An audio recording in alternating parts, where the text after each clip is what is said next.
प्रभु के नाम की महिमा हो कि हम फिर से सप्ताह के इस पहले दिन एकत्रित होकर प्रभु के वचन से सीखने के लिए मिल सके, प्रभु की आराधना कर सके।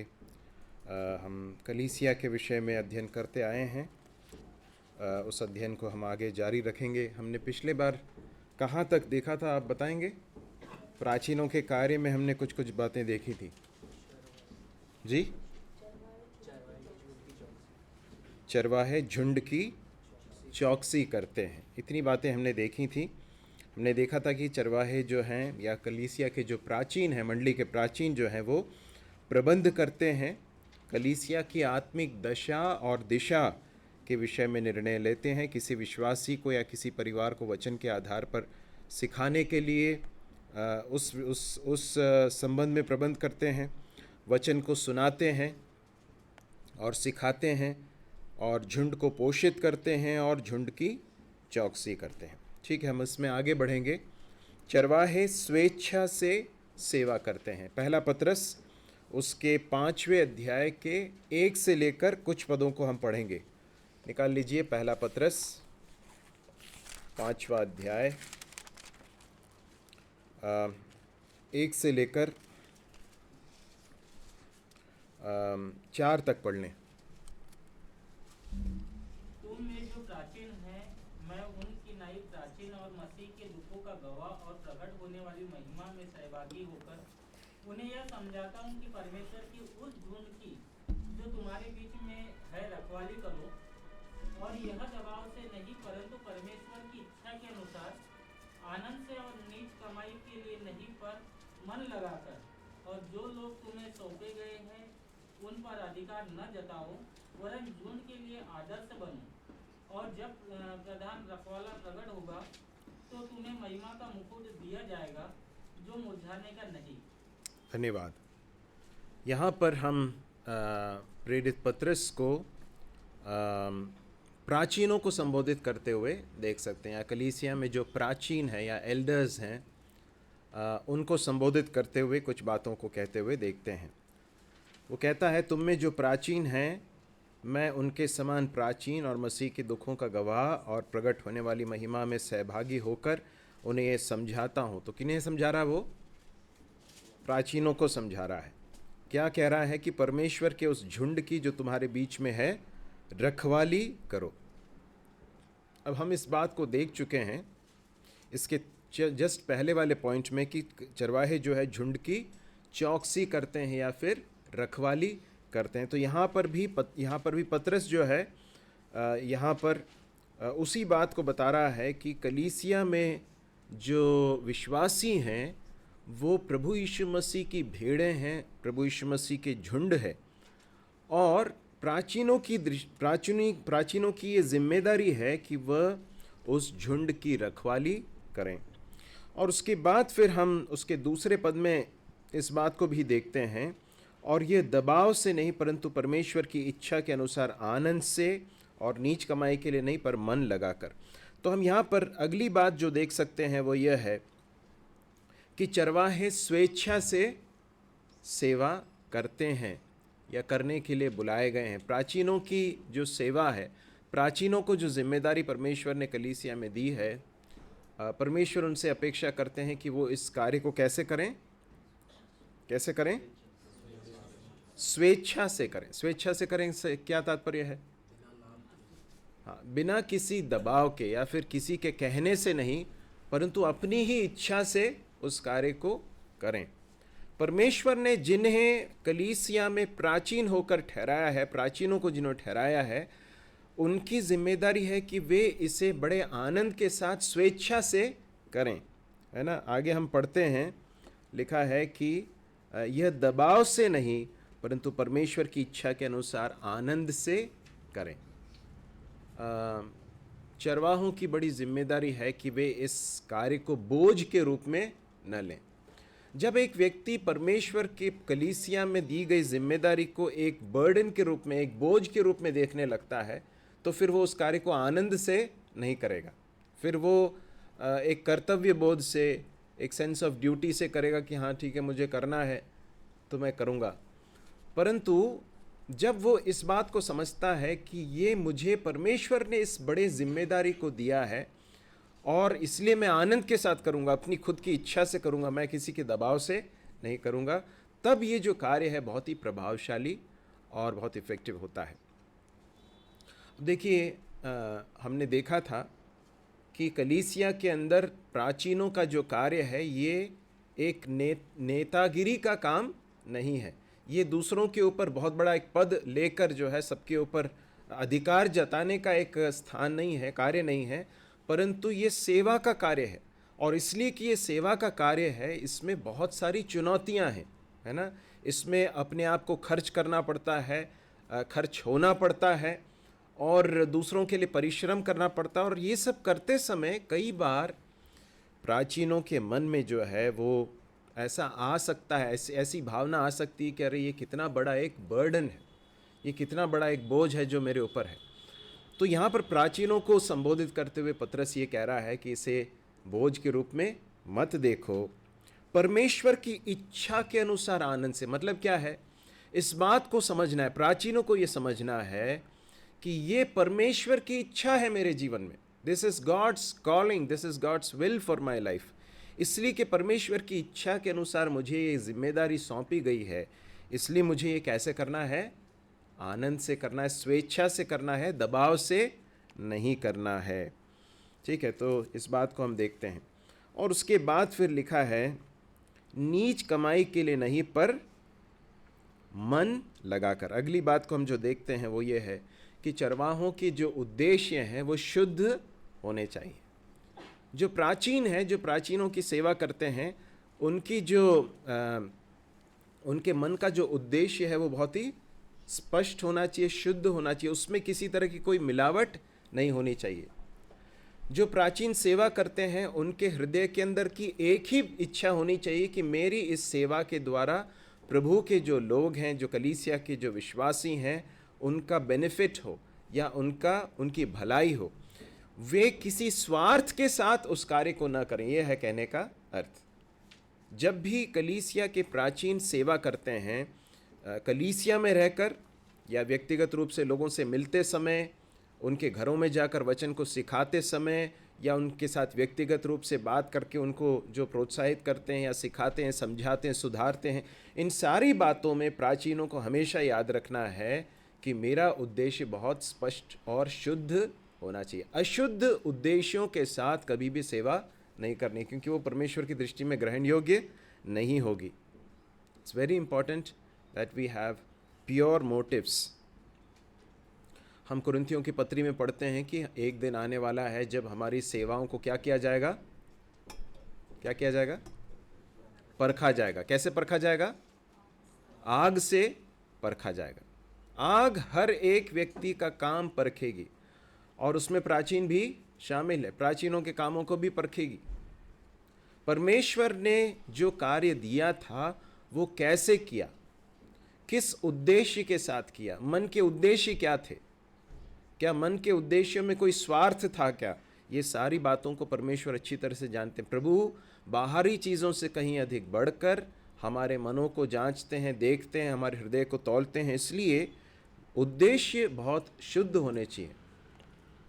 Motives should be very pure. दूसरी बात यह है, मन लगाकर या फिर आधे अधूरे मन से नहीं। जो सेवा का काम प्राचीनों को दिया गया है उसमें उन्हें अपने संपूर्ण मन से उस कार्य को करना है। हम किसी भी कार्य को जब करते हैं तो उसको आधे अधूरे मन से भी कर सकते हैं, ये संभावना है। हम किसी कार्य को करते समय सिर्फ एक ठीक है करना है करके एक क्या बोलना चाहिए, औपचारिकता के लिए कर सकते हैं। हम दूसरों को दिखाने के लिए कर सकते हैं, है ना। हम अपने आप को थोड़ा सा संतुष्ट करने के लिए भी कर सकते हैं। परंतु जब हम परमेश्वर के लिए करते हैं, जब ये सोचते हैं कि मैं ये प्रभु के लिए कर रहा हूँ, तो फिर हम उसमें अपना सबसे बेस्ट देंगे। आप हैं मेरे साथ, समझ रहे हैं? ये तो प्राचीनों की संदर्भ में कहा गया है, परंतु ये हर विश्वासी के जीवन में उतना ही एप्लीकेबल है। जब हम प्रभु के लिए कुछ करते हैं तो हमारे संपूर्ण मन से उस कार्य को करने की आवश्यकता है। आधे अधूरे मन से नहीं, परंतु पूरे मन से। जब कलीसिया में कोई जिम्मेदारी हमें दी जाए तो हम उसे कैसे करते हैं? क्या हम उसे आधे अधूरे मन से करते हैं या फिर हम पूरी लगन से करते हैं? ऐसा करते हैं कि मानो ये परमेश्वर ने एक बहुत बड़ी जिम्मेदारी मुझे दी है। आप में से जिसको भी परमेश्वर ने कलीसिया में जो भी जिम्मेदारी दी है, वो दिखने में शायद बहुत छोटी सी लगती हो, परंतु वो परमेश्वर के द्वारा दी गई है। इस बात को समझते हुए अपने संपूर्ण हृदय से, संपूर्ण मन से उस कार्य को करें। जो थोड़े में विश्वास योग्य है वो ज्यादा में भी विश्वास योग्य रहेगा। ध्यान से सुने, कृपया ध्यान दें, कृपया सोएं नहीं, कृपया अपना संपूर्ण ध्यान इधर दें। हम परमेश्वर के वचन के सामने बैठे हैं। आपको याद है पुराने नियम में हम जब देखते हैं, जब परमेश्वर के वचन को पढ़ा जाता था तो बहुत गंभीरता के साथ उसे लिया जाता था और लोग बहुत ध्यान से सुनते थे। कई लोग खड़े रहते थे करके सुनते हैं। तो हमें परमेश्वर के वचन के समय अपनी पूरी एकाग्रता देनी है। ये समय बिल्कुल भी लापरवाही से हम न बैठें। ध्यान से सुने इस बात को। तो क्या लिखा है? आधे अधूरे मन से हम न करें। परमेश्वर का काम है यह समझते हुए पूरी लगन के साथ संपूर्ण मन से करें। ठीक है, अब तीसरे पद में आते हैं। वहाँ लिखा है, जो लोग तुम्हें सौंपे गए हैं उन पर अधिकार न जताओ, वरन झुंड के लिए आदर्श बनो। चरवाहे इस बात को जानते हुए सेवा करते हैं कि परमेश्वर ने उन्हें यह सेवा सौंपी है। शेपर्ड्स या चरवाहे या प्राचीन, इस बात को हमेशा उन्हें याद रखना है कि परमेश्वर ने उन्हें अपनी झुंड को सौंपा है। अब ये कोई साधारण जिम्मेदारी नहीं है। आप जानते हैं ये झुंड कैसे बना? ये झुंड कैसे बना? प्रभु यीशु मसीह ने यूहन्ना रचित सुसमाचार 10वें अध्याय में बताया कि मैं अच्छा चरवाहा हूं। अच्छा चरवाहा अपनी भेड़ों के लिए अपना प्राण देता। अपना प्राण देकर इस झुंड को बनाया परमेश्वर ने। अपने प्राण को देकर इस झुंड को परमेश्वर ने बनाया और एक एक करके परमेश्वर ने अपने पुत्र के लहू के द्वारा छुड़ाकर, बहुत बड़ी कीमत देकर छुड़ाया है। ये झुंड परमेश्वर का है। ये प्रभु यीशु मसीह का वो अच्छा चरवाहा है।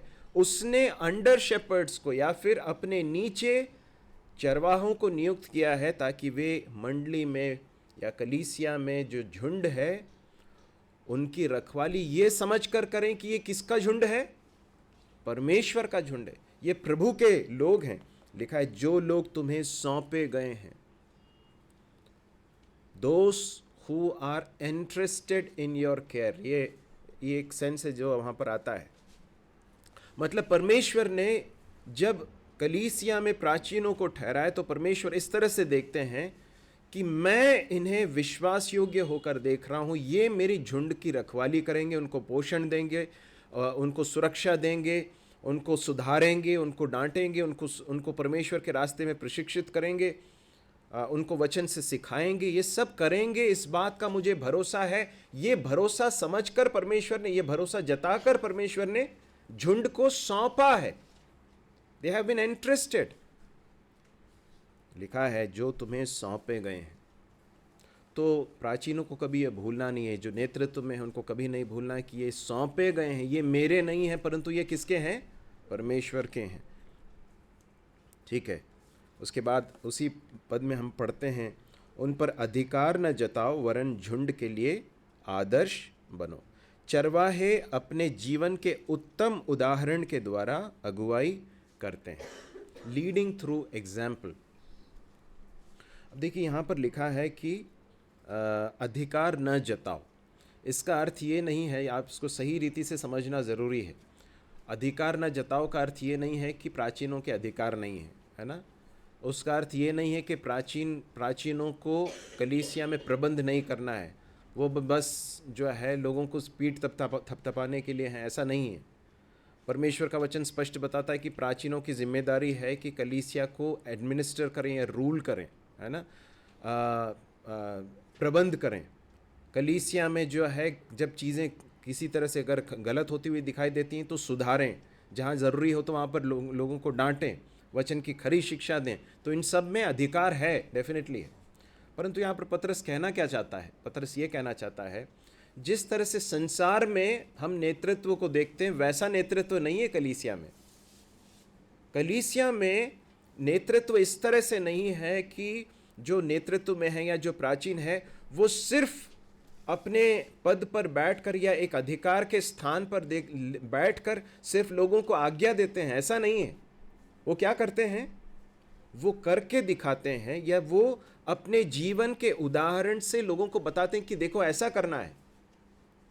जिस तरह से हमारे अच्छे चरवाहा प्रभु यीशु मसीह ने किया वैसा वो भी क्या करते हैं, लीडिंग थ्रू एग्जाम्पल, अपने जीवन के उत्तम उदाहरण से अगुवाई करते हैं। इसलिए जो प्राचीन हैं उनको अपने जीवन को बहुत ध्यान से गार्ड करना, सुरक्षित रखना बहुत ज़रूरी है, क्योंकि बाकी लोगों से कहीं अधिक ज़्यादा वे लोगों के ऑब्जर्वेशन में होंगे, निरीक्षण में होंगे, उनके जीवनों को और ध्यान से सूक्ष्म जांच की जाती है।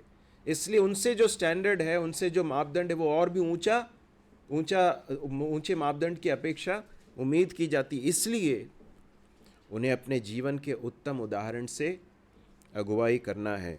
ये हम यहाँ से सीख सकते हैं। प्रभु यीशु मसीह ने अपने शिष्यों को सिखाया कि तुम्हें एक दूसरे के पैर धोने हैं, है ना, तुम्हें एक दूसरे की सेवा करना है।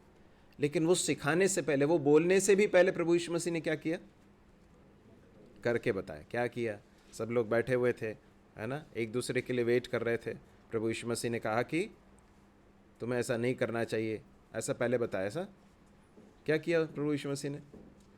प्रभु यीशु मसीह ने पहले कुछ नहीं बोला।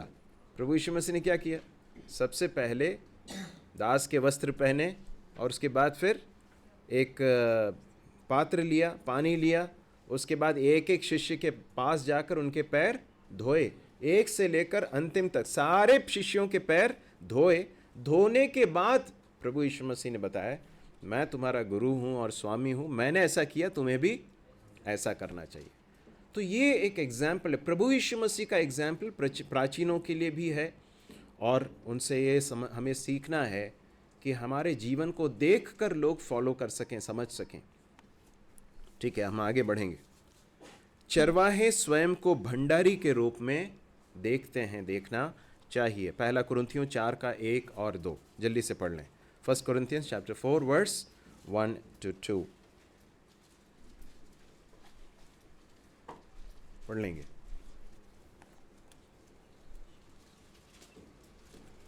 मनुष्य हमें मसीह के सेवक और परमेश्वर के भेदों के भंडारी समझे। फिर यहाँ भंडारी में यह बात देखी जाती है कि विश्वास योग्य निकले। या मनुष्य हमें मसीह के सेवक और परमेश्वर के भेदों के भंडारी समझें।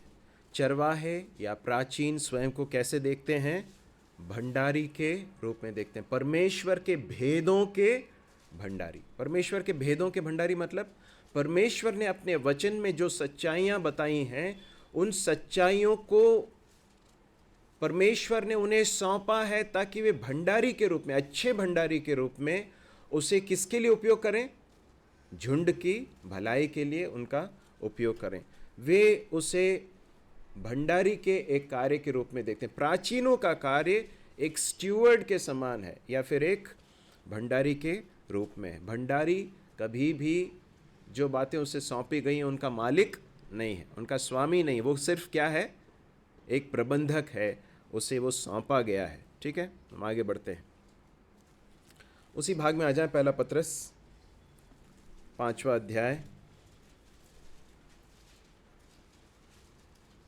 उसके 4थे पद को पढ़ लें। और जब प्रधान रखवाला प्रकट होगा तो तुम्हें महिमा का मुकुट दिया जाएगा जो मुरझाने का नहीं। या इससे पहले एक बार इब्रानियों 13 का 17 पढ़ लें। Hebrews 13:17।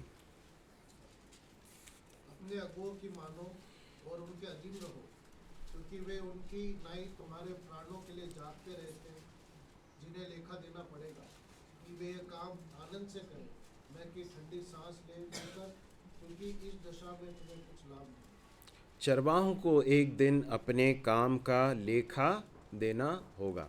जिस तरह से हर विश्वासी को एक दिन मसीह के न्यायासन के सामने खड़ा होना होगा, वो तो होगा ही, परंतु जो चरवाहे हैं या जो प्राचीन हैं उनको अपने कार्य का लेखा देना होगा। किसको देना होगा? जब वे, क्या लिखा है यहाँ पर, फिर से पढ़िए उसे, पद को फिर से। वो की मानो और उनके अधीन रहो, क्योंकि वे उनकी नाई तुम्हारे प्राणों के लिए जागते रहते, जिन्हें लेखा देना पड़ेगा। जिन्हें लेखा देना पड़ेगा। एक दिन जब वे प्रभु के सामने खड़े होंगे तो विशेषकर जिन्होंने प्राचीनों का कार्य करने की जिम्मेदारी पाई है, परमेश्वर उनसे पूछेगा कि तुमने अपना कार्य कैसे किया। उसमें परमेश्वर के प्रति विश्वास योग्यता, उद्देश्यों की शुद्धि, अपने कार्य के प्रति परिश्रम, इन सारी चीज़ों को, उसके लिए एक अकाउंटिंग होने वाला है। एक भाग में ऐसा लिखा है, पौलुस कहता है कि तुम में से अधिक लोग क्या ना बने, उपदेशक न बने, क्योंकि, याद है क्या लिखा है? क्योंकि दुगने दंड के भागी होंगे। मतलब यह है कि यदि साधारण विश्वासी को किसी बात के लिए जो है परमेश्वर अकाउंटिंग करते हैं तो उसमें जो है प्राचीनों को जो है उनसे ज़्यादा लिया जाएगा, क्योंकि उन्हें ज़्यादा सौंपा गया है और वो और भी बड़ी जिम्मेदारी का काम है, क्योंकि वे सिखा रहे हैं। और इसलिए कि वे सिखा रहे हैं, यदि वो अगर केयरलेस रहे तो उनका दंड और भी ज़्यादा सीवियर होगा। यह है उसका अर्थ। एक दिन चरवाहों को अपने किए हुए कार्य का लेखा देना होगा। इस बोध के साथ प्रत्येक प्राचीन को अपने कार्य को बहुत ही गंभीरता के साथ करना है कि एक दिन मुझे अकाउंटिंग देना है। ठीक है, आगे हम पढ़ते हैं।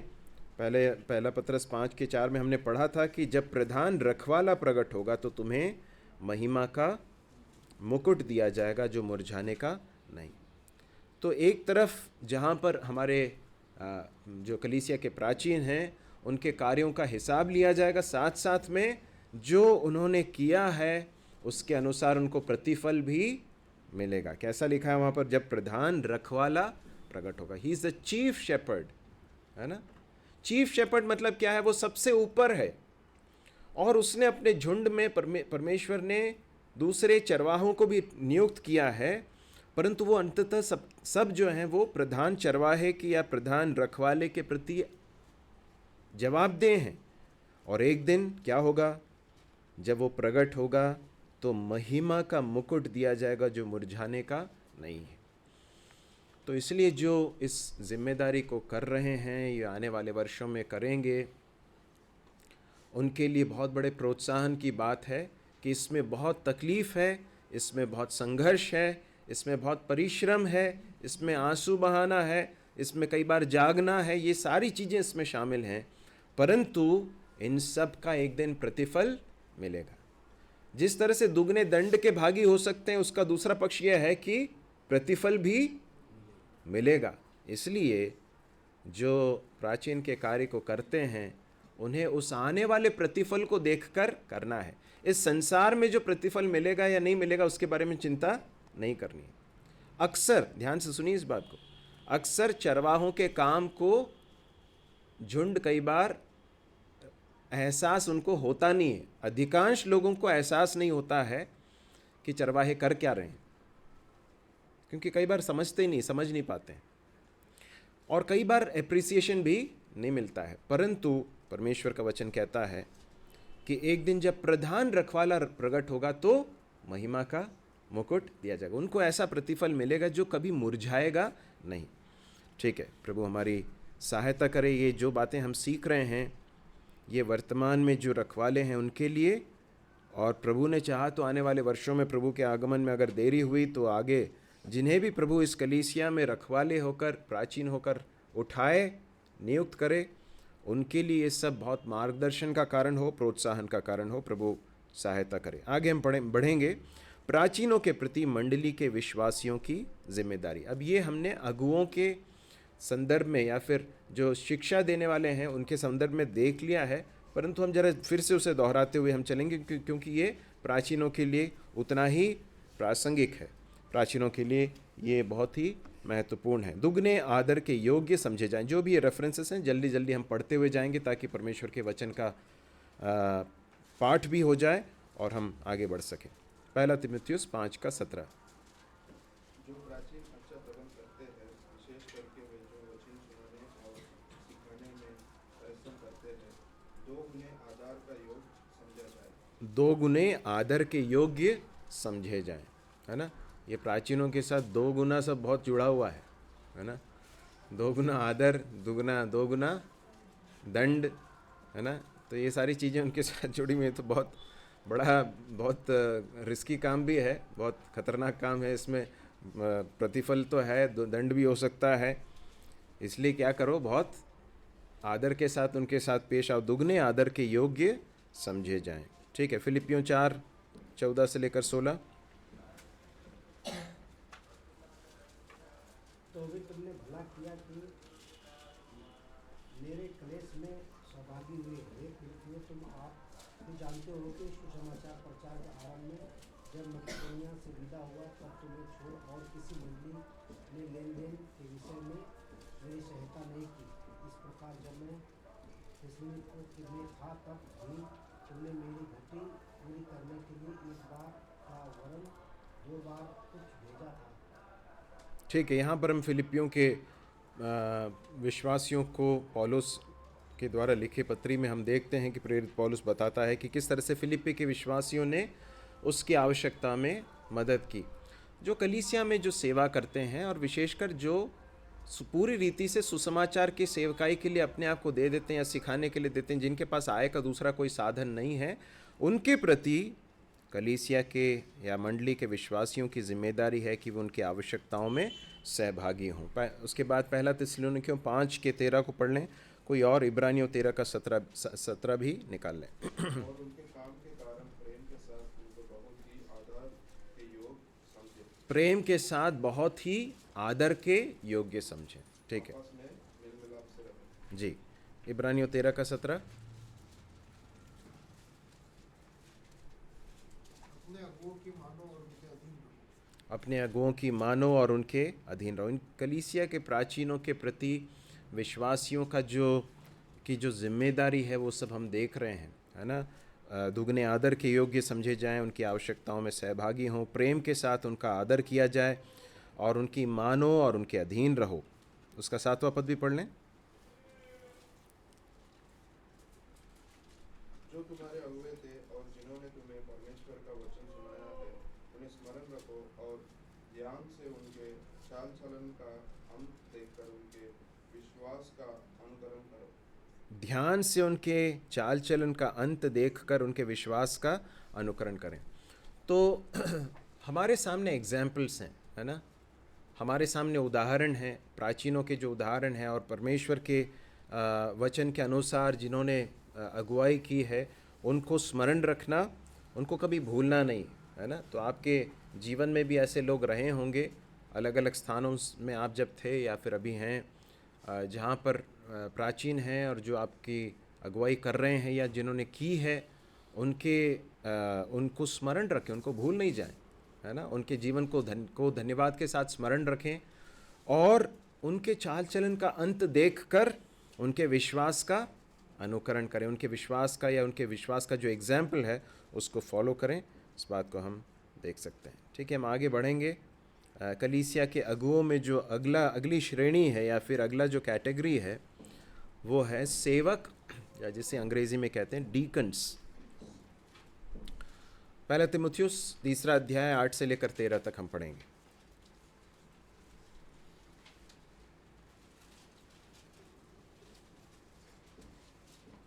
ऐसे ही सेवकों को भी गंभीर होना चाहिए, दो रंगी, लेकर और नीच कमाई के लोभी न हो, पर विश्वास के भेद को शुद्ध विवेक से सुरक्षित रखें। फिर ये भी पहले परखे जाए, तब यदि निर्दोष निकले तो सेवक का काम करें। इसी प्रकार से स्त्रियों को भी गंभीर होना चाहिए, दोष लगाने वाली न हो, पर सचेत और सब बातों में विश्वास योग्य हो। सेवक एक ही पत्नी के पति हों और लड़के वालों और अपने घरों का अच्छा प्रबंध करना जानते हो, क्योंकि जो सेवक का काम अच्छी तरह से कर सकते हैं वे अपने लिए अच्छा पद और उस विश्वास में जो मसीह यीशु पर है बड़ा हियाव प्राप्त करते हैं। धन्यवाद।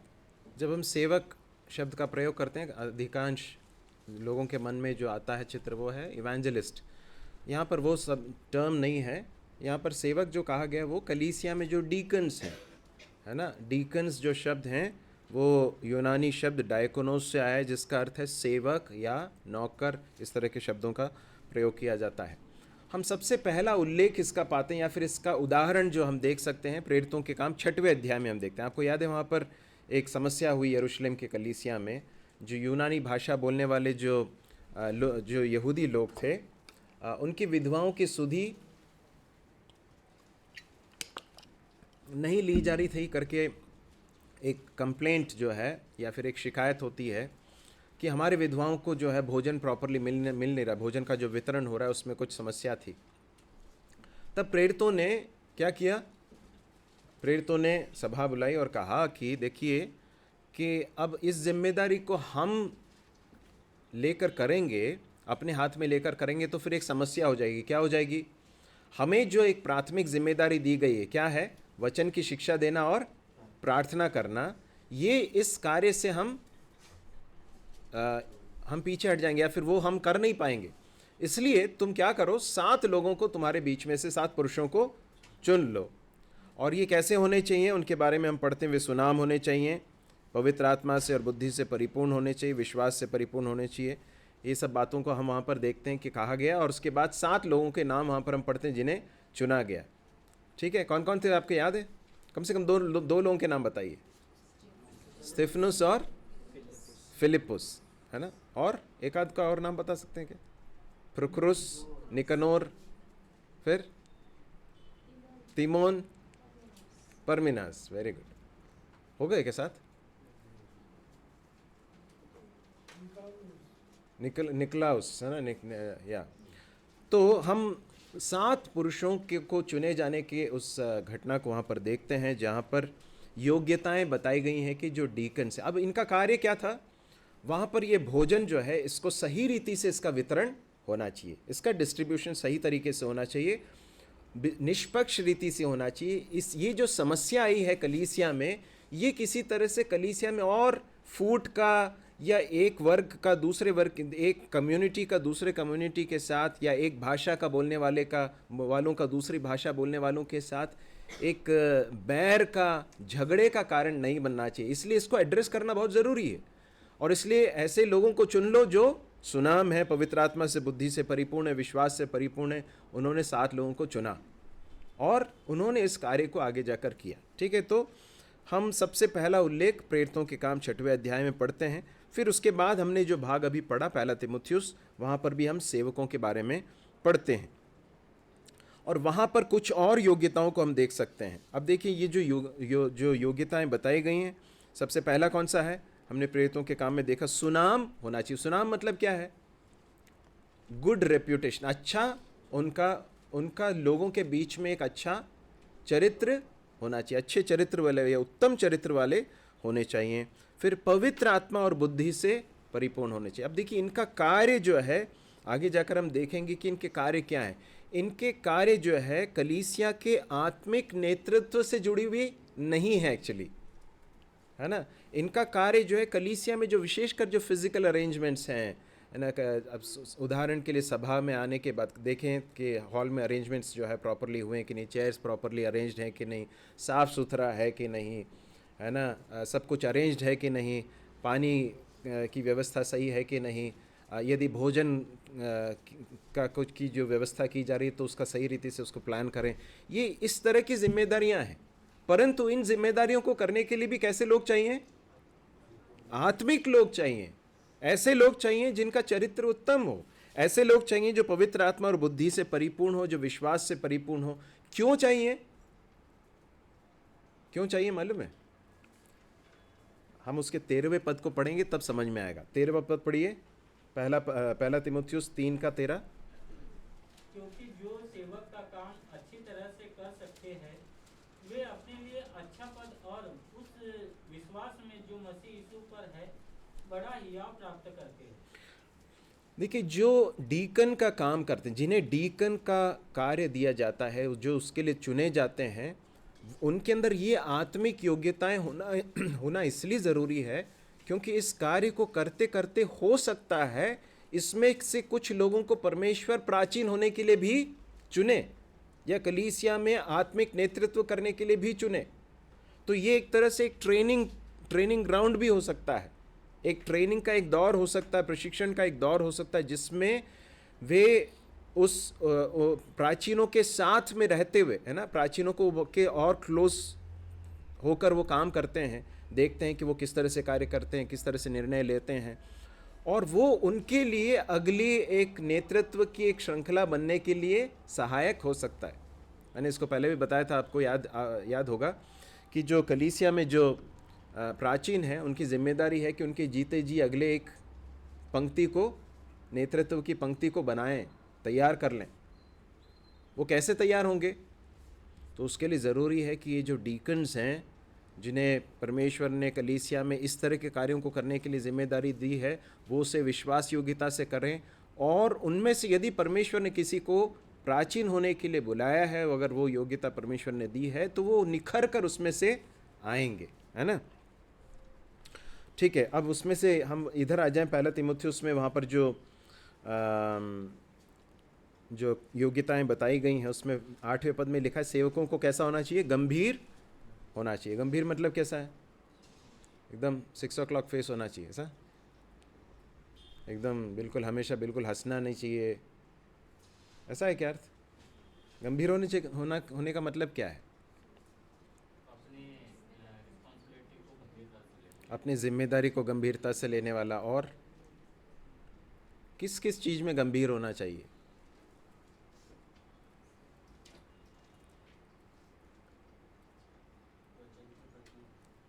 वचन के प्रति गंभीर, अपने जिम्मेदारी के प्रति गंभीर, 2 बातें देख ली। और कौन से क्षेत्र में गंभीरता होनी चाहिए जी?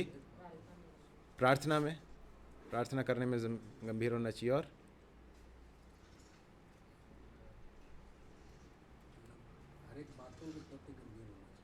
उसकी बातचीत में गंभीर होना चाहिए क्या?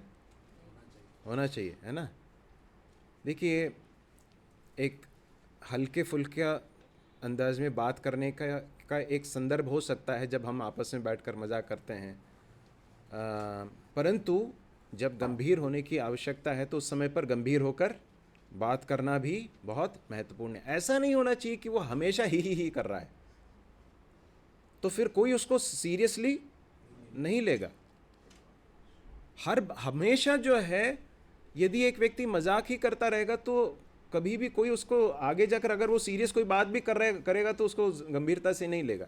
इसलिए जो सेवक का काम करते हैं उनको गंभीर होना चाहिए। और ये जो है विशेषकर नेतृत्व करने वाले व्यक्तियों के अंदर एक बहुत महत्वपूर्ण गुण है जो होना चाहिए कि आवश्यकता से अधिक और बिना किसी संदर्भ के जो है मजाक और बहुत ज़्यादा जो है ये करना, जो है हंसी मजाक करके बहुत बिल्कुल अपने आप को इनडिग्निफाइड तरीके से, बिना गरिमा के जो है अपने आप को वो कर लेना, वो बहुत ही गलत बात हो सकती है, बहुत गलत उदाहरण हो सकता है। तो गंभीर होना चाहिए। फिर लिखा दो रंगी नहीं होना चाहिए। दो रंगी का मतलब क्या है? दो रंगी मतलब, हाँ, मतलब जो है वो गिरगिट बोलते हैं ना, गिरगिट, उसके कई रंग होते, सिर्फ 2 रंग नहीं होते। वो जहाँ पर जाता उस वहाँ का रंग ले लेता है। तो एक डीकन का स्वभाव इस तरह से होना, वो जो बोलता है उस बात पर वो अड़िग रहे, अपनी बात पर स्थिर रहे, पाखंडी नहीं रहे, परिस्थितियों के अनुसार अपना रंग बदलने वाला नहीं, परंतु हमेशा सत्य बोलने वाला और दूसरों की निंदा करने में आनंद लेने वाला ना हो। अब ये इसलिए क्योंकि अंग्रेजी में जो उसके लिए शब्द है वो डबल टंग्ड है। डबल टंग्ड मतलब क्या है? 2 तरह की जीभ है ना। तो ऐसा नहीं होना चाहिए, दूसरों की निंदा करने में आनंद लेने वाला नहीं होना चाहिए। पियक्कड़ और नीच कमाई के लोभी न हो। फिर उसके बाद हम देखते हैं विश्वास के भेद को शुद्ध विवेक से सुरक्षित रखने वाला हो। मतलब ये व्यक्ति ऐसा होना चाहिए जो परमेश्वर के वचन को सही रीति से सीख कर उसको सुरक्षित रखने वाला एक व्यक्ति भी होना चाहिए, ठीक है। और एक ही पत्नी के पति हों, बाल बच्चों और अपने घरों का अच्छा प्रबंध करना जानते हों। पियक्कड़ और नीच कमाई के लोभी न हो। और फिर लिखा ये भी क्या किए जाएं, पहले परखे जाएं, यदि निर्दोष निकलें तो सेवक का काम करें।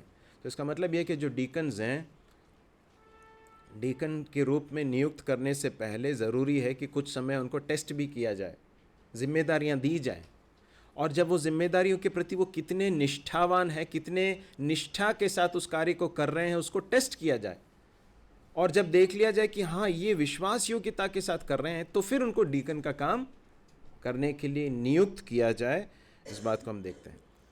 मेरे भाइयों और बहनों, कलीसिया में बहुत सारे ऐसे काम हैं जिन्हें करने के लिए लोगों की आवश्यकता है, विश्वास योग्य लोगों की आवश्यकता है ना। जो विशेषकर जो पुरुष हैं, भाई लोग हैं, मैं आपको स्मरण दिलाना चाहता हूँ, बहुत सारे कार्य हैं कलीसिया में जिसे करने के लिए विश्वास योग्य, पवित्र आत्मा से भरपूर लोगों की आवश्यकता, पुरुषों की आवश्यकता है। यदि आप सिर्फ फेंस सिटर्स बनेंगे, मतलब फेंस सिटर्स मतलब क्या होता है मालूम, जो सिर्फ वो बाड़ा है, बाड़ा के आसपास जो रहते हैं, या दूसरे एक उदाहरण हो सकता है क्रिकेट के मैच में जो दर्शक होते हैं, वो लोग कहाँ बैठते हैं, दर्शक दीर्घा बोलते हैं, मतलब जो है बाहर जो रहता है, बाउंड्री के बाहर रहते हैं ना वो लोग, बाउंड्री के बाहर रहते हैं, और वहाँ देख कर कहते हैं कि हाँ, सब ताली बजाते हैं। कई बार कभी बोलते हैं अरे उसने ऐसा क्या, ऐसा नहीं करना चाहिए था, है ना। वो कई बार बोलते हैं कि अरे उसको इस तरह से कट करना चाहिए था, या उसको इस तरह से बॉलिंग करना चाहिए था। तो कई बार कई विश्वासी भी इस तरह से फेंस सीटर्स रहते हैं, या फिर जो है दर्शक दीर्घा में रहकर बिना इन्वॉल्व हुए दूसरों के ऊपर जो है पॉइंट आउट करने वाले होते हैं। ऐसा नहीं होना है। परमेश्वर का वचन हमें सिखाता है कि हम कलीसिया में इन्वॉल्व होने के लिए बुलाए गए हैं, जो इसलिए पूरी रीति से अपने आप को इन्वॉल्व करें। ऐसे विश्वास योग्य लोगों की आवश्यकता कलीसिया को, जो सेवक का काम अच्छी तरह से कर सकते हैं, वे अपने लिए अच्छा पद और उस विश्वास में जो मसीह यीशु पर है बड़ा साहस प्राप्त करते हैं। हम प्रेरितों के काम 6वें अध्याय में भी हम उसका उदाहरण देख सकते हैं। 2 लोग हैं उस पूरे ग्रुप में, एक का नाम था स्तिफनुस और दूसरे का नाम फिलिपुस। स्तिफनुस के बारे में पढ़ते हैं कि वो सिर्फ खाना बांटना या भोजन के वितरण में ही उसने वो नहीं किया, परंतु वो सुसमाचार भी सुनाने लगा। परमेश्वर ने उसे सुसमाचार सुनाने का भी वरदान दिया, तो सुसमाचार सुनाता है और उसके बाद वो प्रभु यीशु मसीह के लिए शहीद भी हो जाता है। बहुत साहस के साथ प्रभु यीशु मसीह की गवाही देता है। और आगे जाकर हम फिलिपुस को देखते हैं कि वो एक इवेंजलिस्ट के रूप में, एक सुसमाचारक के रूप में उसको हम डेवलप होकर आते हुए देख सकते हैं। तो जो छोटी छोटी बातों में विश्वास योग्य होते हैं, प्रभु उन्हें आगे बड़ी चीज़ों में भी जिम्मेदारियां देते हैं। मंडली, इनके कार्य क्या हैं? मंडली के विभिन्न गतिविधियों में सेवा करते हैं, सभाओं के संचालन से जुड़ी हुई जिम्मेदारियां हैं, धन और मंडली की संपत्ति से संबंधित प्रबंध हो सकते हैं, या शारीरिक प्रयत्न से संबंधित गतिविधियों आदि में वे सहायता करते हैं। प्रेरितों के काम में हम उसका उदाहरण देख सकते हैं। ठीक है, तो हम यहाँ पर आज समाप्त करेंगे। हमने देखा कि किस तरह से जो कलीसिया में जो अध्यक्ष हैं या प्राचीन हैं, जो एल्डर्स हैं, उनका कार्य क्या है हमने देखा, और उसके बाद फिर हमने डीकन्स के विषय में देखा। अक्सर जो है इस तरह के जो डॉक्ट्रिनल स्टडीज़ होते हैं वो थोड़े से, मैंने जैसे आपको पहले बताया, वो थोड़े से एक एकेडमिक लेवल का कई बार लग सकता है, कि शैक्षणिक लेवल का, कि हम कुछ जानकारियों को एकत्रित कर रहे हैं। परंतु ये सब हम जो सीख रहे हैं वो सिर्फ जानकारी एकत्रित करने के लिए नहीं है, परंतु इसका उद्देश्य क्या मालूम है? कि यहाँ पर ये जो मंडली है, ये जो कलीसिया है, इसमें ये सारी शिक्षाओं का प्रभाव दिखना चाहिए, इसका इम्पैक्ट दिखना चाहिए कि परमेश्वर के वचन की जो बातें सिखाई जा रही हैं उसके प्रकाश में चीज़ों को देख रहे हैं और वैसे सीख रहे हैं और उसके अनुसार व्यवहार कर रहे हैं। प्रभु ऐसा करने के लिए हमारी सहायता करे। परमेश्वर के नाम की महिमा हो।